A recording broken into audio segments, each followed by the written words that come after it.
Welcome everyone to the first Mindful Running podcast of 2022. Hope you all have had a good start to the year. So, what does it take to be the CEO of a company and be an American record holder in the 50-kilometer ultra marathon? How do you balance work and life? What can you learn from running a marathon and how can you apply them in your life? Should every leader train to run a marathon? How do you perform at the highest level in your career, family, or in your area of passion? Our guest today is Nicholas Thompson. He is the CEO of The Atlantic and the former editor in chief of Wired. Under his leadership, Wired won numerous awards for design and reporting and launched a highly successful paywall. Thompson also wrote many features for the publication, including two cover stories on Facebook that have been cited multiple times in Congress. Thompson is a former contributor to CBS News, where he regularly appeared on CBS This Morning and CBS Sunday Morning. He is a co founder of The Atavist, a national magazine award winning digital publication and multimedia content management system that was sold to WordPress in 2018. Thompson previously served as editor of NewYorker.com, and before The New Yorker, Thompson was a senior editor at Wired, where he assigned and edited the story that was the basis of the Oscar winning film Argo. In 2009, his book, The Hawk and the Dove, Paul Nitze, George Kennan, and the History of the Cold War, was published to critical acclaim. Thompson has long been a competitive runner.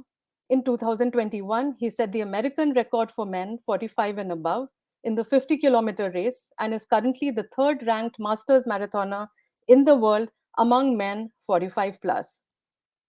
With this, I welcome Nick. Hello, good evening. Good morning and good evening. How are you? And thank you. I love it in my introductions when people pronounce Nitze correctly, which you did. So thank you. There are very few who get it right. Kudos. Yeah. Good morning, Nick. Thank you. Thank you so much for inviting me.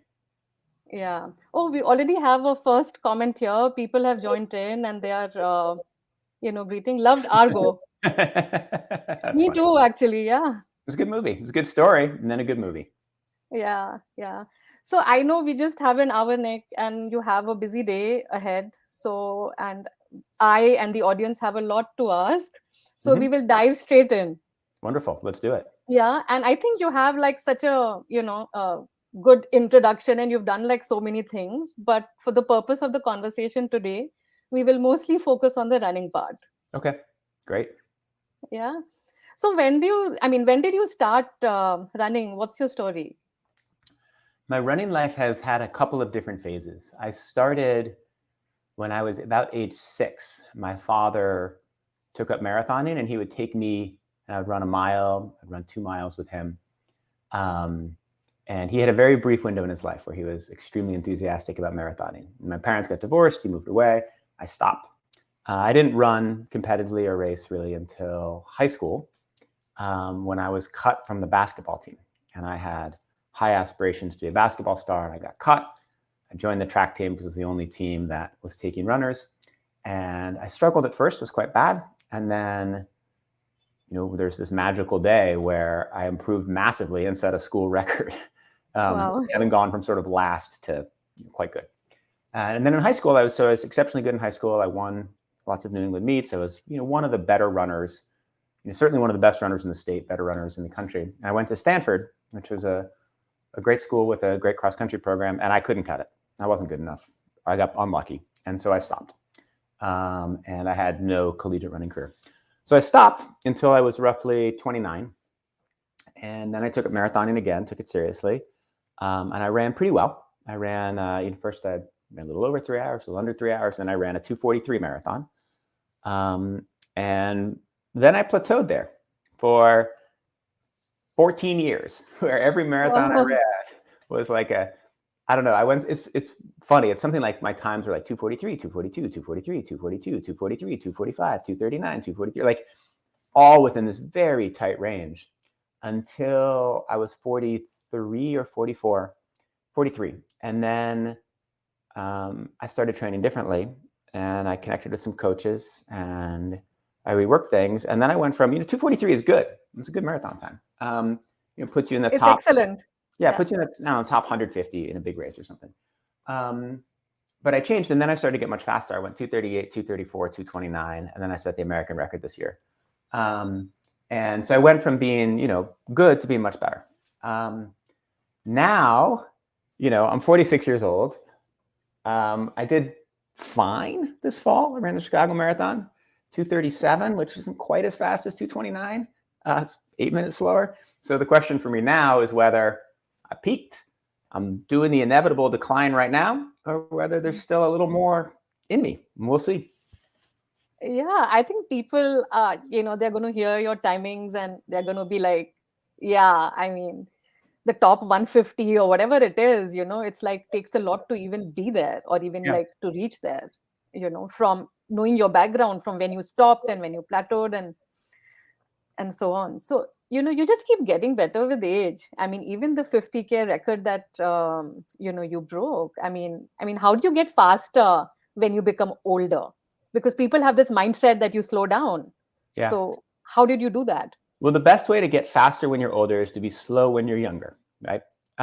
So I have no question in my mind that my relationship to the sport would be extremely different if I had succeeded when I was 19 years old. And so if I had in college made the team run well, and then like my peers gone on to say a couple years after college, running and competing in the Olympic trials, doing all the things that they did, there's no way I'd be doing this right now. A, it would have burned out the system. And two, it's very hard when you reach a high peak in your youth.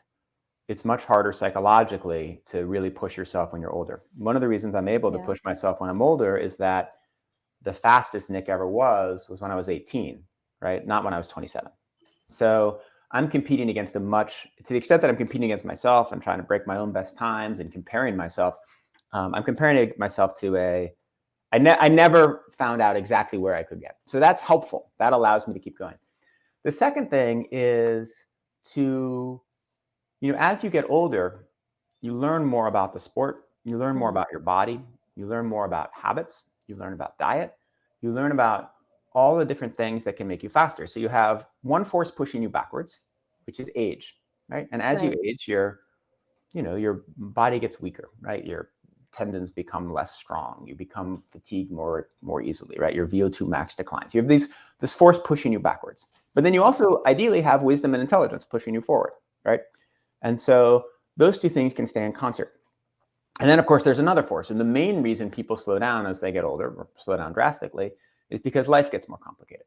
You have children, right? Your job gets more complicated. You have a midlife crisis, right? And so the other challenge and I've been able to, I think, get faster in part. I haven't had a massive midlife crisis yet, but because I've been able to work my running into the rest of my life, and I've been able to try to figure out a balance of habits and structure that has allowed running to be additive to my life as opposed to competitive with the rest of my life. And so because I've been able to kind of set that up, I've been able to, the forces pushing me forward have been, slightly stronger than the forces pushing me backward, at least over the last few years. It's possible that a year from now, they'll call me up and I'll be done. Who knows? Yeah. But, you have a high performing career. Like you said, when you get older, you have a lot of more things to do, and you perform at an extremely high level and, kind of breaking records at, in your age group. So what really drives you? Firstly, how do you take out time for both? And secondly, what really motivates you to do this? Oh, okay. So let's take the first question. The way I make time is I try as much as possible to build it into other activities. And so when I go to the office, I run to work. Right? So I run, it used to be, it's about 5 miles in, I run home. You run 10 miles in a day. You can, if you need to run a speed workout, you can add a little bit and run by the East River track or the Red Hook track. So you can add in workouts as you go. If I'm not working at home, I try to structure it into my day. I drop the kid off from school, I take the dog and I run in the park. Or I do it, on a weekend or, as part of some other activity. The other day, I think I went running 3 times, all as part of errands. Like I ran to who knows what I ran to. So you're partly working into your day, but there's no question that it also does take time. So then the other thing that running does for me is I use it as a way to clear my mind, which I think makes the rest of my day more efficient. And so I often feel like, I don't meditate, but if I do anything that's remotely like meditation, it's running. And so when I run, sometimes I'm listening to audiobooks, sometimes I'm listening to podcasts, and sometimes I'm just focusing on breath and trying to relax. And so running then helps with the rest of the day. And, there's a big debate in social psychology about whether being disciplined in one thing allows you to have more discipline or less discipline in the rest of the day. And my view is that my running and staying focused on running and setting goals and hitting them allows me to be more disciplined with the rest of my day. Who knows exactly, but that's what I feel like. So your second question, what motivates me? Part of it is feeling like it is it's a very useful release and it's a very useful moment in the day when I go running.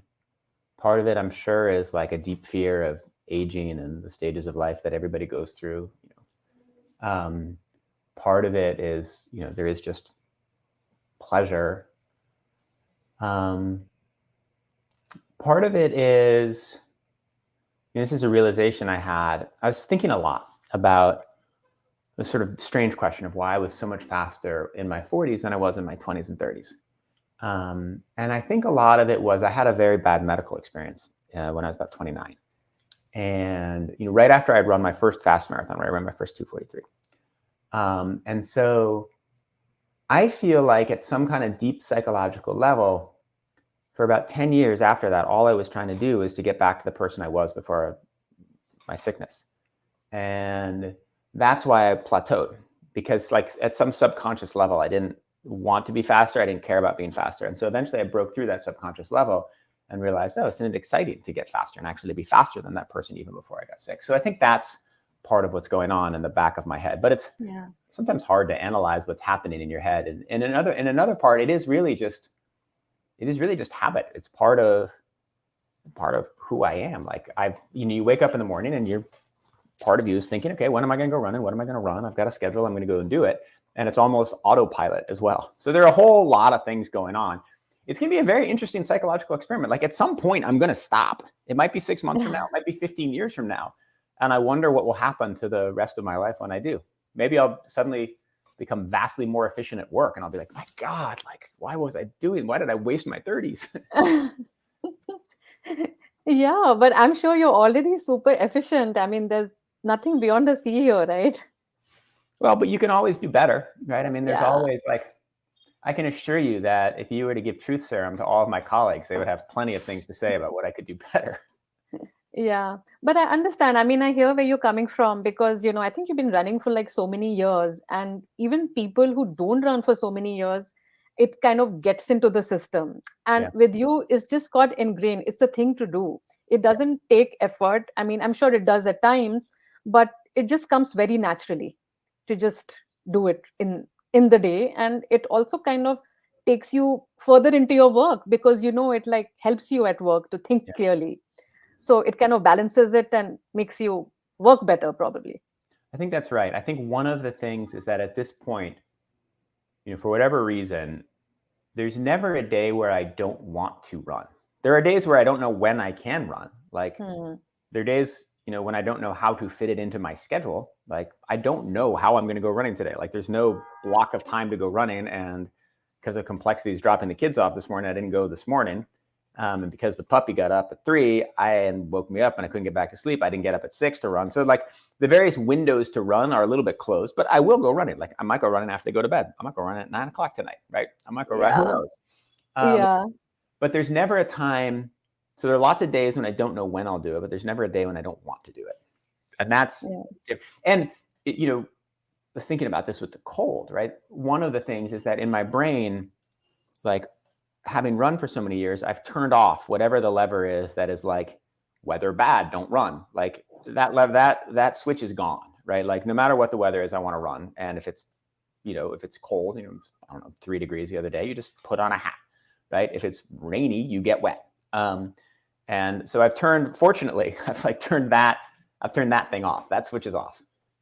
Yeah. And just like, how we were talking about it before we went live, that if you, like what you said was, if you put weather as a hindrance, right, it will never be perfect for you. Either it's too hot or it's too cold or it's raining. I mean, you have to figure out which is that window and you'll just go do it. Yeah, I think that's exactly right. So, and it's not just that, right? So in order to keep running to the degree that I run and, to run competitively and to do it while doing my job, you have to turn off a lot of things, right? You have to say, because every single day there's a reason not to run because of the weather, right? It's always either too hot, too cold, too windy, too rainy, right? Yeah. There's always a reason not to run because of work. There's always something big that's due, right? There's always a reason. There are always 20 reasons not to run. And you have to turn those off. Now, the sacrifice is the days when there's lots of work to do, maybe you shouldn't go running. The days where it's really rainy, you make a mess in your house, right? So it's not like the trade-off is free. These trade-offs exist for reasons. But for whatever reason, my level of obsession, whether it's healthy or whether it's unhealthy, all those knobs are gone. Yeah. And I think you can also translate the passion of running into anything else that other people have. Like when people say that, I'm working, I have a job, I don't have time for my hobbies, or I don't have time for my passions because there's just too much to do. So I think what you're saying also applies to just about anyone and everyone, whether you're a runner, non-runner, to just do that thing that you feel is being missed because you have a 9-to-5 job or a 9-to-9 job or whatever. Yeah, I think that's right. I think it's very healthy. I think it's very healthy to have something that you're passionate about outside of work. And, I have 2 things, right? I run every day, and I also spend a ton of time with my kids, and I play with them constantly, and I'm out playing sports with them. I'm talking with them. We're doing all kinds of stuff. I have 3 sons, super engaged. We spend tons of time together. So outside of work, it's really those 2 things. And I think having stuff, you do need to spend a lot of time focused in on task in your job. And there are a lot of hard problems, and there are a lot of things you have to get done during the day. And you have to be efficient about your to-do list. You have to have an on switch and an off switch. And I think that having a hobby that you take seriously can be beneficial to everything else. It can also be a hindrance, right? There's unquestionably a level of obsession over a sport or a hobby that can detract from work, and there's a level that's right. One of the beautiful things about running, and one of the reasons why I think it works, is that you actually can't take that much time running, right? Let's say you're a bicyclist, right? You can train 6 hours a day. Let's say that your hobby is reading European history. You can read European history 18 hours a day. Let's say your hobby is model trains. You can do model trains 18 hours a day. You can't actually run for more than an hour and 15 minutes, an hour, 20 minutes a day, or else you'll get injured and then you won't be able to do it. So running has this built-in, this beautiful built-in thing where it can't take that much time. So true. I think this is really, really rightly said, Nick. I mean, it's you're right. I mean, people can just go on reading for hours, but running, there has to kind of put a stop to it, because you'll be you will be physically exhausted. You literally will your ligaments will break, right? If you run, for me, if I run more than, let's say, 70, 80 miles a week, and I've been building up steadily and cautiously for 20 years, I'll get hurt, right? My IT band will get inflamed, my knees will get inflamed. I won't be able to do it. My foot, I won't be able to stand, right? For some people, it's 100 miles a week. For some people, it's 40 miles a week. But okay, so for me, let's say it's 70 miles a week. Let's say I'm running 7.5-minute miles, right? You can do the math. That's what, 490, 520 minutes a week, right? So that's 8 hours, 9 hours. It's not that much time. It's a lot of time, but it's not 40 hours. Yeah. You're right. And just going back to the race that you did, which was, where you kind of broke the American record. Can you just tell us something about it? What made you take part in it and kind of push for it mentally, physically, both? Yeah, so it was during COVID and all the big races were canceled. And so runners all coped with it in different ways. And there were a lot of, people started doing kind of stranger things. People took on ultras. They started trying to break Strava segments. Some people stopped. And so it was exactly a year after COVID started. It was April of 2021. And so my journey as a runner through COVID came in March, and I was in great shape preparing for the London Marathon. London Marathon, of course, was canceled. And I then got in kind of the best shape of my life because it was COVID and I was working from home. We went to the Catskills to isolate, so in the mountains. And so I would just get up in 6 o'clock in the morning, every single morning, and run hard in the mountains. And I got in great shape. And also I was at home with my kids with a soccer field. And so I was playing soccer with them every day. But then I got hurt, and I got hurt that fall. And I tried to find a race, and I ended up running a marathon by myself in Prospect Park. My friend paced me, and we ran a marathon, 13 loops around this little 2-mile segment. Oh, wow. Yeah. And I did fine, but I ran like a 2:35. It was great, but it was fun for by myself on a little hilly little loop. And then it's like, okay, I need a new challenge. And a friend of mine who's an agent for Desiree Linden, who's one of the best American marathoners in history, he wrote to me. He knows I'm a runner. And he said, hey, Des is going to try to break the world record in the 50K. Do you want to pace her? And I was like, hell yeah. And I knew that the women's world record was quite close to the men's age group record. And so I said to my friend Josh, I said, hey, yeah, I'm happy to help pace her. And I'm going to try to break the American men's record at the same time. He's like, awesome. It'll make the race even more fun. Turned out that she trained like an animal, and she got much faster than me. And so she obliterated the world record. So close to the race, having seen her on Strava, I knew I wasn't going to be pacing her. She's going to be well ahead of me. But Josh said, that's fine, still run the race. And so Josh organized this race in Oregon. He found a nice flat course, got it certified.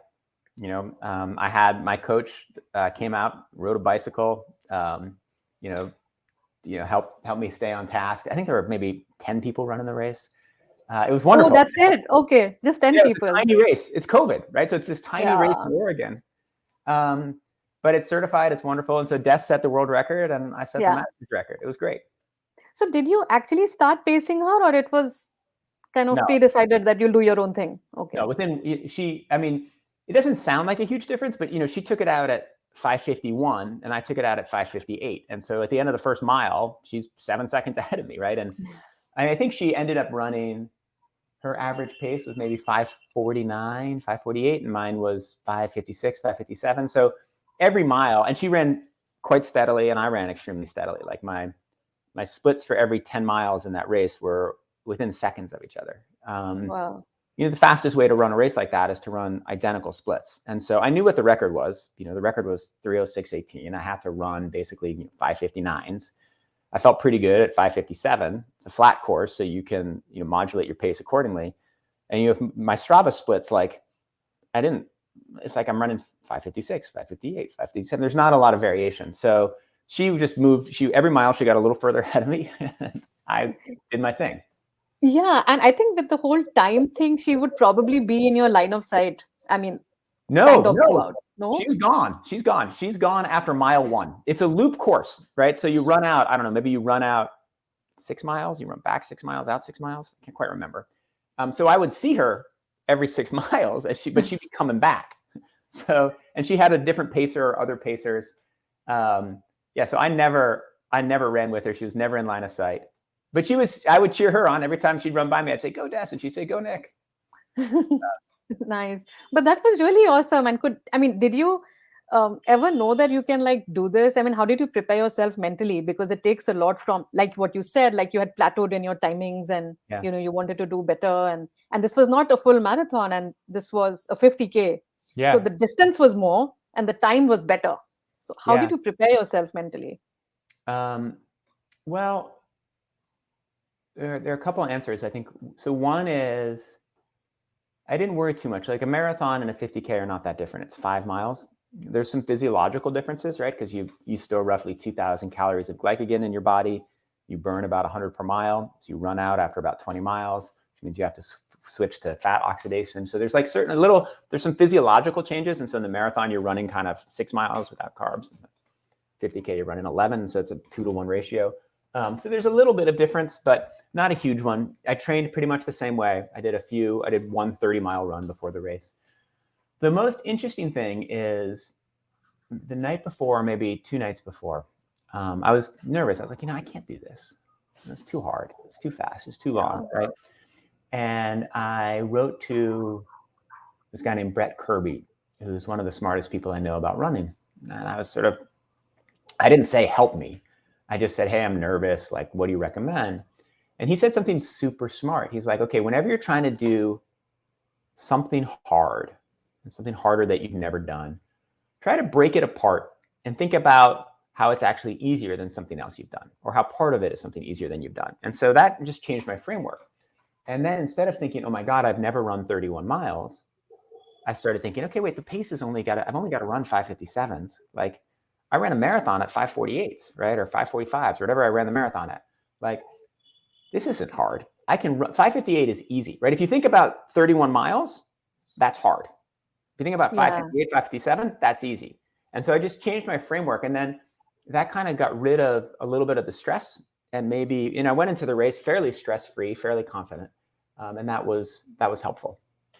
Wow. So it's basically kind of breaking it into smaller segments so that it doesn't overwhelm you. And at the same time, thinking of something that could have been worse. And if you've handled that, how bad can this be? Correct. Yes. And identifying of the different components of what you're going to do, identify the ones that seem easy, not the ones that seem hard. Yeah. We have some comments coming in, Nick. I will just put them up. Okay. So we have someone, Ajay, saying that except for a bit of gray hair, you still look like in your 20s. That's very kind of you to say. It's the high def camera that I have going on. I'm clearly in my 40s. We have Amelia who says, love this comment about changing your frame of mind. So true. Thank you. I think it's an important thing. And I was very happy to get that advice. And I've tried to use it when other things have come up that seem really hard. Yeah. And another thing I was seeing, like, you had posted something with all the record holders in a particular age group, and you've kind of always looked up to runners like Bill Rogers and Bernard Lagat, and seeing your name probably just below them or just like there. I mean, like, that must have really given you a high. I mean, how did you feel?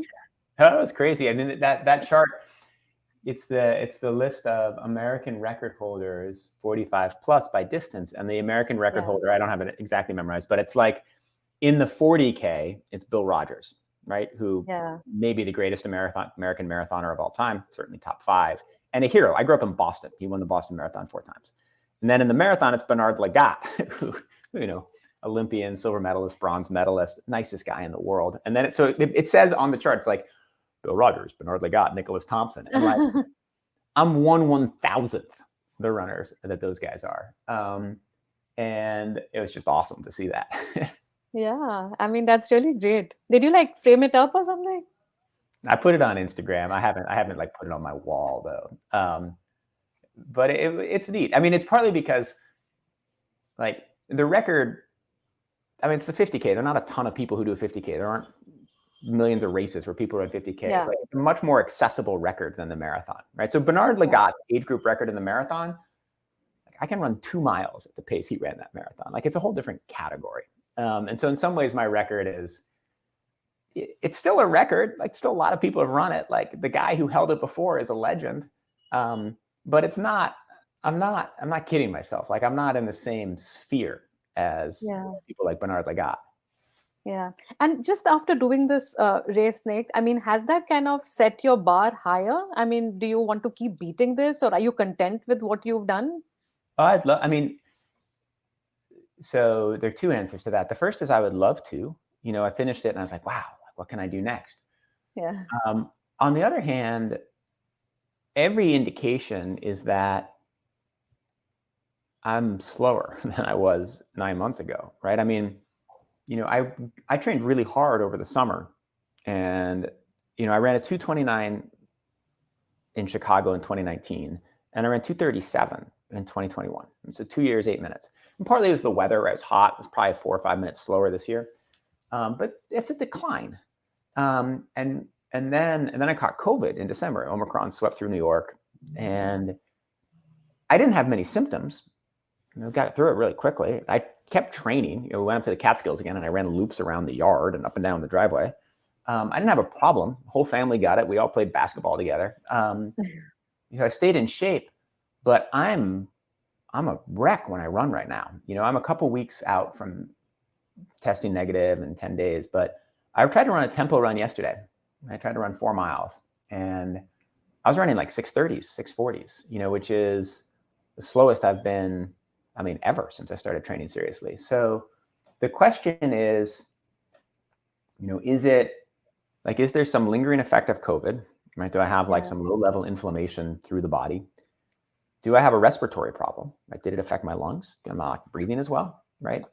Is it psychological? Like, we've all been dealing with the pandemic for 2 years. Yeah. Like, even though I breezed through it and was like joking and fine and kept working and had no problems, maybe psychologically there's something about it. And then there's also this sort of the weird physiological phenomenon of when you get slightly slower, your sort of neuromuscular system gets thrown out of balance, and you're like, wait, I don't understand what's going on. I've talked to a guy named Steve Magnus, who I love his. I know Steve Magnus, yeah. Okay, great. So I called him yesterday, and I was asking about physiological effects of COVID, and I was sort of telling him, I was like, I went on this tempo run, and I was looking at my watch, and he's like, Nick, don't look at your watch for the next month. You can go out and run hard. You can go run hill sprints. You can go run a 6-mile tempo. Don't look at your watch. It'll just confuse you and make you upset. It's like, you got a much better shot at getting back in shape if you don't get super stressed about this. And so I'm going to try to follow Steve's advice. And so I'm going to do a tempo run and not look at my watch, at least until it's over. And then you don't go through the psychological process of 2 miles into this run thinking, oh my God, like, it's all over. I'm done. I can't run anymore. I'm like, it's brought me down at age 46. Like, it's over. Why did I spend time in the sport anyway? Like, all the drama you go through, like, while you're doing it. So I'm going to try that. Yeah. I've heard one of Steve Magnus's, videos probably, where he says that, he was training Natasha Rogers. And he said that, and there was this comment on, just go by the feel. Don't look at your watch. In fact, just don't wear the watch. Just go by how you feel. Because if you wear the watch, you will tend to keep looking at it, because that's how you're tuned. Yeah. And it's at a very deep level, there are things that the watch does that are positive and things that are negative. So I told you the story of my high school running, and I explained how there was one day where I got much faster. Yeah. What's so interesting about that day is I was running the 2 mile, and up until that moment, my best time had been like 11:30, so 5:45 per mile. And that puts you more or less in like last place in high school. And then my coach, for some reason, entered me in the New England Championships, right? And so you only get to enter 2 runners per school. There were probably 5 people running about the same time. My coach is like, Nick, you get the second slot. Like, it's clear who the first guy was. You be second. And the track was a weird size. And I'd been kind of used to whatever length the standard track was. And so when I'm running on the weird size track, I don't understand the splits. And so I didn't realize that I was running 5:20 pace until I went through the mile. And so I think that if I had known that I was running 5:20 pace early in the race, I would have gotten scared and I would have stopped. Or not stopped, it would have slowed.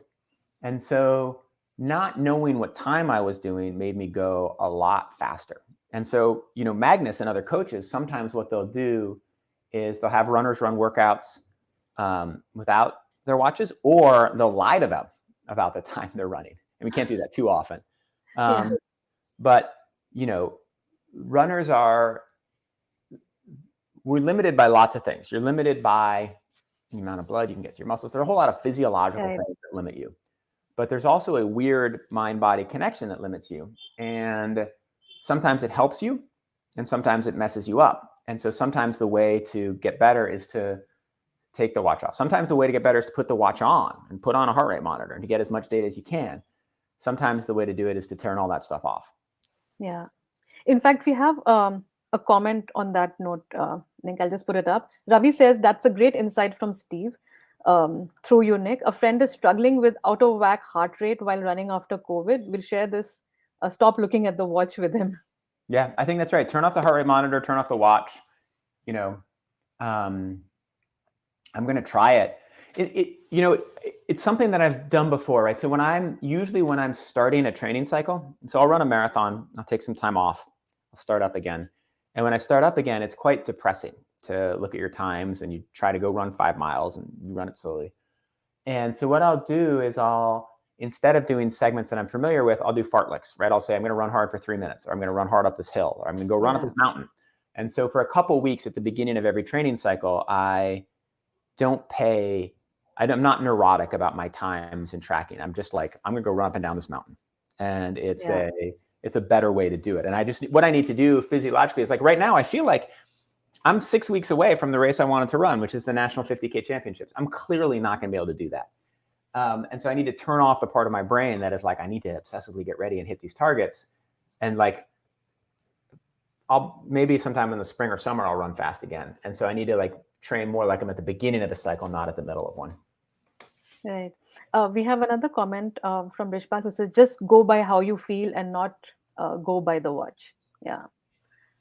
Yeah, I think that is true for lots of things, but sometimes it's not, right? So when I ran that 50K race,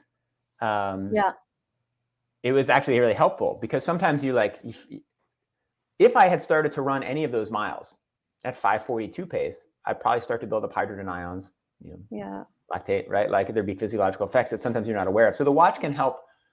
The watch can help control you. In fact, when I'm running marathons, I use my watch and my heart rate monitor, and I'm very careful. Like, essentially, if I'm running a marathon and the goal is, let's say, 2:35, right? So that's 5:55 pace.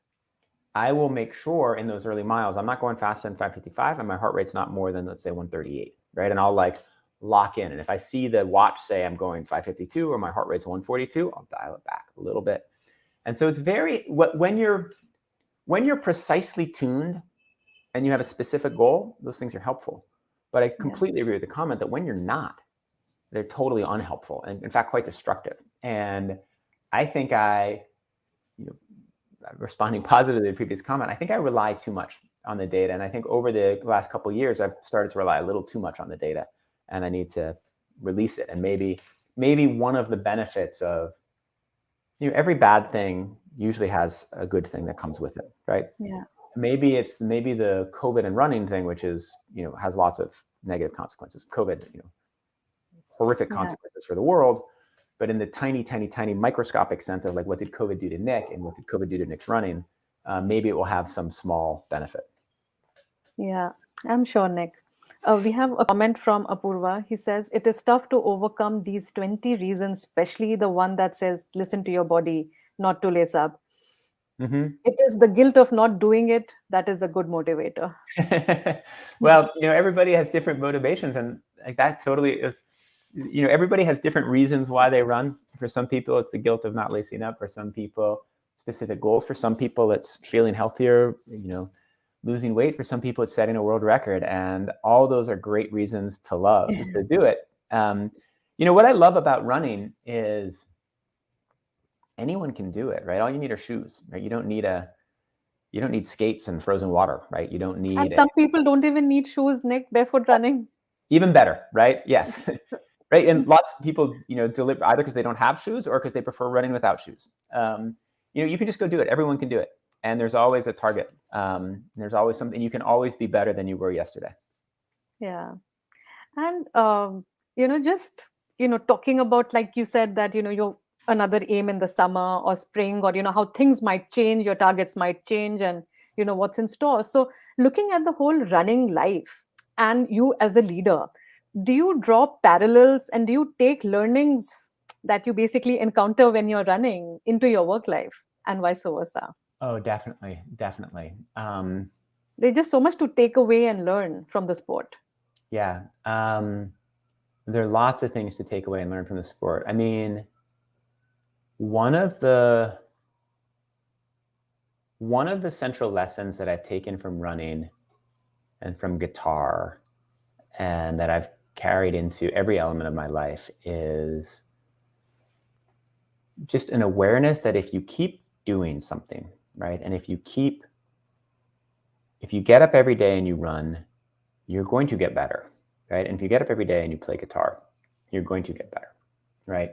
And there'll be moments where you're like, I'm not, it's not working or it doesn't fit. But if you want to get good at it, you just keep going. And it's so much that in running, it's partly why I have confidence that, okay, I'll work through this COVID thing.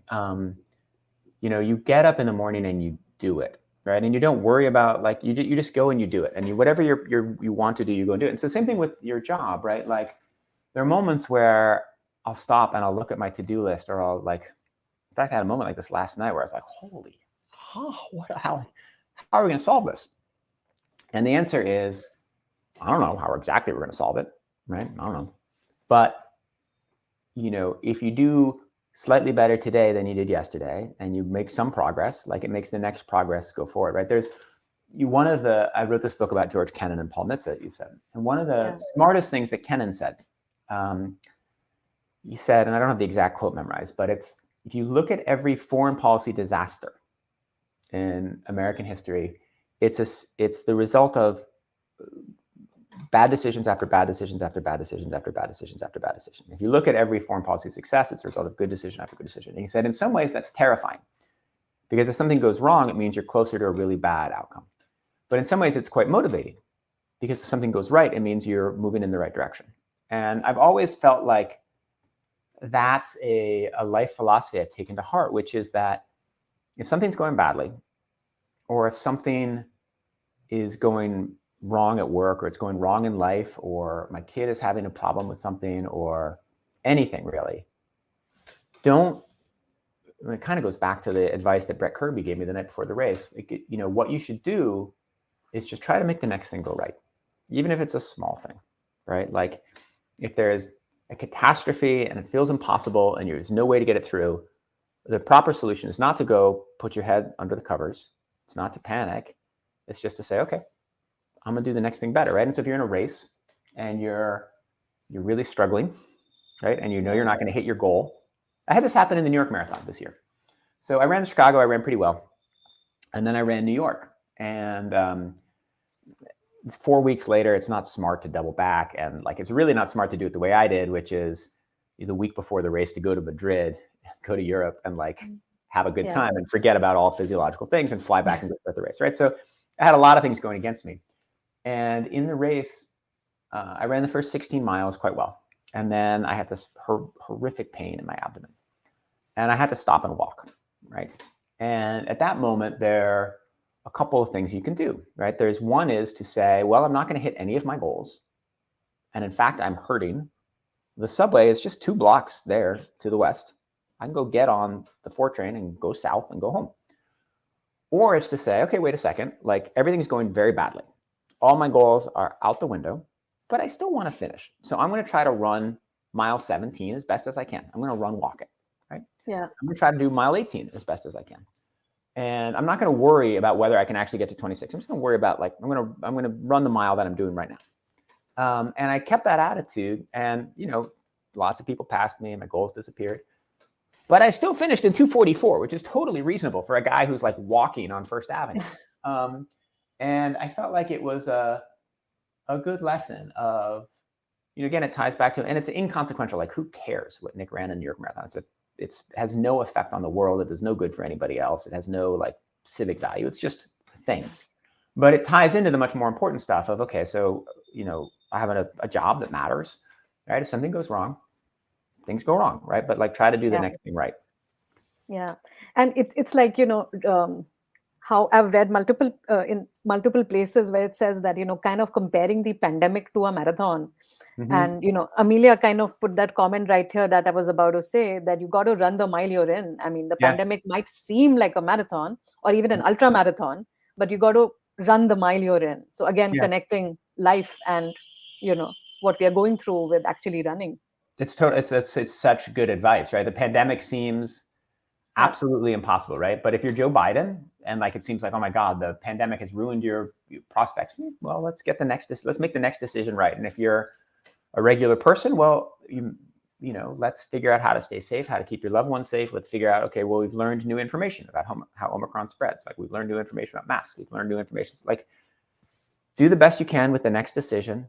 like do the best you can with the month you're in, with the day you're in, with the hour you're in, with the minute you're in. And like every time things start to go right, you know, you're more likely that the next thing will be either will go right or will be less bad than the other outcomes. And so that's all you can do. So it's very much, in some ways, like I don't have a overriding life philosophy, but if I do have one, it's very much ties back to that Kennan quote, and I think reinforced with what I've learned about running.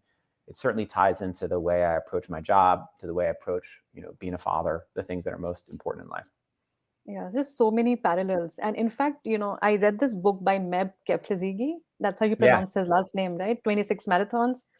And in Mm-hmm. that, he says that, you know, there was, I don't remember which race he was talking about, but because he was at that level, he says that, you know, just when something went wrong with his physiological self, and he says, I started to slow down. So what if I can't win the Olympics? I can be XYZ. So what, I Yeah. can't do this. I might come first in my age group, or I might, you know, so you just keep falling back, and there is a plan B. What if plan A doesn't work out? There is a plan B, or there is a plan C, you know, same way as people would kind of take their life with any sport.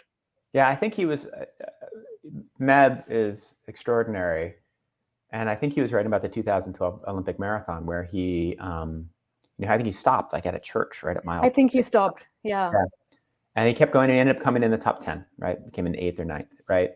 Yeah, Right. Meb, So I think that's what he said. So what if I can't win? I'll at least attempt top 10, probably. Yeah. and he has a wonderful section in that book that I think about a lot, which is, okay, you know, I'm falling back. Well, can I catch the person ahead of me? Can I continue to run quickly until that next stoplight, right? And like, and he has a wonderful perspective on running too, right? And he has, you know, why was he able to have Meb and I are exactly the same age, right? And he, you know, I remember hearing about his times in high school and in college. He ran at, you know, in Pac-10 as I did, but you know, he was a billion times better than I was, right? I'm the worst person on my team. He's the best person in the country, right? But you know, he's given interviews, and I talked to him about it. Like, why have you had such a long career? Why have you been able to keep going? And he said, you know, I mean, he grew up in Eritrea and like walked barefoot through a civil war to get out and come to America. And I think it built a sort of a life philosophy and a toughness that allowed him to continually run, continue to overcome, but not have a, like, I'm going to crush everybody. But like, things could be worse, you know, so let's make them a little bit better. He has an extraordinary Zen, wonderful, mindful philosophy of running. And I think that's why he had such a great career. Yeah, I think I remember that. That's a great point. Like, at least try to catch the person in front of you, and then the next, and then the next, like smaller steps. Yep. In fact, sometimes when I'm running and, you know, I'm training and I'm having a hard workout and it's not going well, right? I'll focus on like the person ahead of me, and, you know, it's not even a race. Like, it might be someone walking their dog. I'm like, okay, like, I'm going to adjudicate how fast they're running. I'm going to judge how fast I'm running. I'm going to see if I can catch up to them by the next tree, right? And like, trying to just sort of set these little micro goals to keep yourself not focusing on the fact that you're not going to hit your macro goal. Yeah, absolutely. Yeah. And, you know, just changing gears a bit, and very conscious of the time, Nick.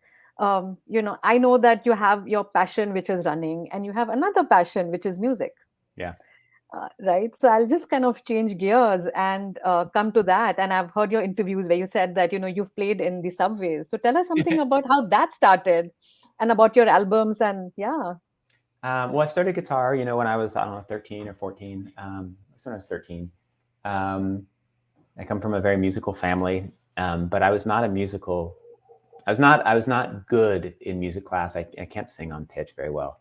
But my best friend is a, you know, marvelous free jazz musician, has been his whole life. And so I'm always around music. I took up guitar and I was terrible. You know, terrible guitarist. I couldn't play whatever Pink Floyd song I wanted to play. And then when I was maybe 17, I went to this guitar camp and I learned a whole new style, the finger picking and finger style. And I started to listen to a whole different genre. I listened to Leo Kottke, Michael Hedges, John Fahey, later Kaki King. And it turned out that, you know, if the whole world of guitar is this, right, there's this tiny little pocket, and like, I'm terrible from here to here, and I'm good from here to here. And so I started playing a lot. And I practiced a lot and I focused a lot, and I released a couple albums that did pretty well. I played concerts all over New York. I played in the subways. I stopped eventually. I stopped, the performing part of my career and the recording part of my career, in my 20s, both because work had gotten hard. And there wasn't, I remember my boss yelling at me because on a Saturday night, I was going to play a concert instead of being in the office. I had a job where I had to work 100 hours a week, right? And it was like, how do you play concerts? You can't schedule a concert because you might be needing to do something. So I had to stop all performing while I had that job. And then I had gotten a physical problem where my hands had started to hurt from playing guitar so much. And so, I stopped. I put out my last album 2003, so when I was 28. The funny thing, my best friend, the free jazz musician, this guy named Taylor Hobynum, he's pointed out, he's like, hey, Nick, you put out your albums. When was your last album? 28. When did you start running hard? 29. Like, these two things are diametrically opposed. Like, he's like, your running and your music are like, when did you get really good at guitar? When you were 19. When did you quit the cross country team? I was 19, So in some ways, one starts, one picks up, one picks up. Yeah. So I still play guitar. I love playing it. I play guitar to my kids every night. My 11-year-old pretty much can't sleep unless I'm playing guitar. So I'm on the way out, like playing guitar. I'll listen to it. He can, but it's hard. If he's having trouble sleeping, I go play guitar to him again. So I play guitar for them all the time. I just wrote a new song during quarantine, like playing guitar with him while he was trying to sleep, struggling with COVID. So I'm definitely still at it. I still love it. Yeah. And in fact, we would love to hear that. And I can see your guitar in the right background. And I must say that, it's really amazing and awesome that, one is you love your job. I mean, we didn't talk about it much because of the time, but I know that you love your job. You have two stress buster passions, right? Music and running. Yeah. I mean, you have like, so why don't you play something for us, Nick? Okay, well, I'll play you an old song, and then I'll play I'll play the song I just wrote. I'll move back so you can see the guitar. All right, so this is and if the audio doesn't come through, let me know. But this is a song that I wrote. Oops, let me put this behind that. This is a song I wrote during when I was younger.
Super. We have multiple comments coming in, Nick. Wow, this is lovely, super. And, it's like playing multiple instruments together. Well, I love that style of playing, and it can make it. When I'm listening, when I'm thinking in my head, I'm often like trying to track different lines in the song, like trying to track what I'm playing with the bass notes, trying to play a melody on top of it, like trying to do a little bit of counterpoint. So why don't I switch to I'll play quickly the song I wrote during quarantine, like a couple weeks ago. It's a little calmer. Sure. Yeah. Yeah.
So that's the world premiere of that song. That's one that's only been heard by my 3 children, because I've been playing them to sleep with that one for the last couple weeks. Oh, wow. I think we just feel so privileged to get a piece of that. Yeah. We're trying to figure out the name. So initially it was called Quarantine, but last night my 11-year-old said I should name it after our puppy. So anyway, we're working on the name. But it's yes. One of the nice things about playing for my kids is that they actually they judge it, right? And as when I wrote that, this melody, I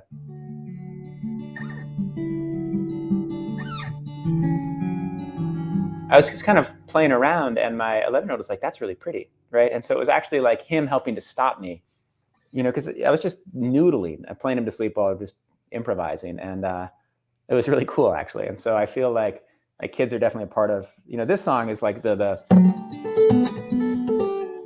that's playing in subways. That's the energy of my life in my 20s in New York. But this one is very much tied to my children. Wow, that's amazing. Thank you so much for this, Nick. We can keep requesting. I love playing guitar. It's nice to have an excuse to play it live and play it for some other people besides my children. Yeah, and I think, I'm quite excited, like when you told me that no one's ever asked you to do this on a live, show or a podcast. I'm very excited about that too. Oh, cool. I'm so glad you invited me. I'm glad you liked it. Yeah, only me, Nick. There's like a whole bunch of comments coming in. And do you also sing? Is what is being asked? No, I've tried at various points and I can't. I'm not good at it. So I wish I could. I even took singing classes at one point. I was like, I want to learn to sing like Nick Drake, and it's hard. But you would, I think these 2 pieces were really beautiful. Thanks. Thank you. Yeah, thank you so much. And I think we've just like on time, Nick. So I would really, really like to thank you for your time and addressing, all the people here in India and elsewhere, because we have people joining in from all over the world. So thank you so much. Well, And thank yeah, and I would also like to tell people that, find, take out time for your passion. I mean, you've kind of heard Nick, and age is not anything that should restrict you, and work should not consume you. And yeah, there is always time, and just take that out, and have an equal balance with work and your passion.